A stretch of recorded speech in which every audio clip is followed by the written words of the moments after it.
Meta bdiet tixed quddiem il-Kumitat tal-Kontijiet Pubbliċi Katie Farrugia deret skomda twieġeb dwar l-emails li bagħtet l-eks Prim Ministru Laurence Gonzi. Katie Farrugia hija mart George Farrugia, negozjant taż-żejt li ngħata proklama mill-gvern ta' Laurence Gonzi. Farrugia kienet kawta ħafna f'dak li tajtu ċerti dettalji bdiet titkellem dwarhom wara li kienet iffaċċjata bihom. Hawn ikkonfermat li hija bagħtet email lill-eks Prim Ministru. Jiena ġie raġel id-dar u għalli għandi bżonn niltaqa' ma' Dr. Gonzi kif ħanamlu għal appuntament. Naf.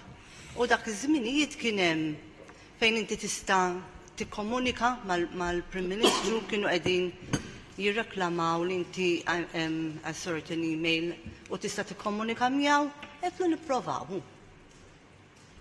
U għamna fil-fatt tard bil-lejl kien dik xinġi mix-xogħol jiġifieri. Katie Farrugia qalet li ma kienx taf għalfejn żewġha talab appuntament ma' Laurence Gonzi. Kif nista' nemmen jiena li meta jiġi ir-raġel irid appuntament mal-Prim Ministru, inti kont involuta u tagħmel anke l-invoices dat tgħidilna inti ma tax fuq ix kien il-meeting. Waħda qed ngħidlek għadda ħafna żmien. It-tieni ma nafx naqbad ngħidlek jekk Qalet ukoll li ma tafx u ma staqsitx għaliex il-laqgħa ma saritx. Kien bil-mistoqsijiet persistenti tal-Ministru Owen Bonnici fejn Katie Farrugia ftakret li kienet bagħtet email lil Laurence Gonzi fl-2008 meta rebaħ l-elezzjoni.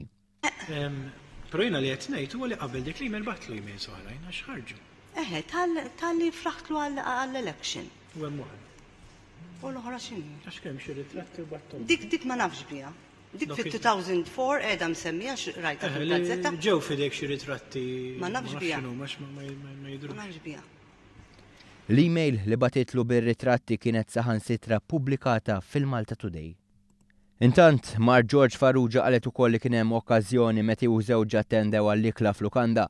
Fil-waqt li reġgħet qalet li ma kienitx qed tiftakar id-dettalji żiedet li aktarx l-ikla kienet tal-eks Ministru Tonio Fenek.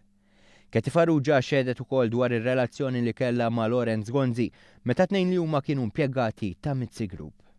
Hija saħansitra konfermat li kienet taħdem fl-istess sular ta' fejn kien jaħdem Laurence Gonzi li għal xi żmien kien iċ-chairman tal-bord ta' Mizzi Group.